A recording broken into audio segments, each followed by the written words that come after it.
రెండు తెలుగు రాష్ట్రాల yes news live TV channel ప్రేక్షకులకు స్వాగతం. దొంగలు బాబోయ్ దొంగలు. గులాబీ వీరులు గత 10 సంవత్సరాలు పదవులు అడ్డు పెట్టుకుని చెరువులు, అసైడ్ భూములు హంఫర్ట్ చేసి పేదల భూములను లాక్కొని పెద్ద పెద్ద విల్లాలు, మేడలు, మిద్దెలు కట్టుకుని శాండ్, ల్యాండ్, వైన్స్, మైన్స్ ఇలా ప్రతి పథకంలో అవినీతికి పాల్పడి గులాబీ దొంగలు ఇప్పుడు మూల్యం చెల్లించాల్సి వస్తుంది. కాలం చేసిన పాపం వదలదు అంటూ పొట్టు పొట్టుగా తిడుతున్న తెలంగాణ ప్రజలు.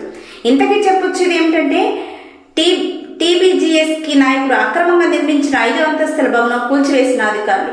మంచిర్యాల జిల్లా నన్సూర్ మున్సిపాలిటీ పరిధిలో సర్వే నెంబర్ 42 టీజీకేఎస్ నాయకుడు డి కొండ అన్నయ్య నిర్మించిన 5 అంతస్తుల భవనాన్ని రెవెన్యూ మున్సిపాలిటీ సిబ్బంది గురువారం ఈరోజు నిర్బంధంగా కూల్చివేయడం జరిగింది. ప్రభుత్వాలు, పలు శాఖలు అధికారులు, జేసీబీ యంత్రాలు వారి సిబ్బందితో అక్రమ కట్టడాల వద్దకు చేరుకుని సదరు అధికారులు ఈ భవనాన్ని అక్రమంగా నిర్మించారని పేర్కొన్నారు. ముందుగా భవనంలోకి సామాగ్రిని కిందికి తరలించారు. కాగా భవనం వద్ద పోలీసులు బందోబస్తు ఏర్పాటు చేసి గులాబీ నాయకుని భవనం నిర్దాక్షిణ్యంగా కూల్చిన సదరు అధికారులు పూర్తి వివరాలు తెలియాల్సి ఉంది. Coming soon me yes news live TV ఛానల్లో మీకోసం.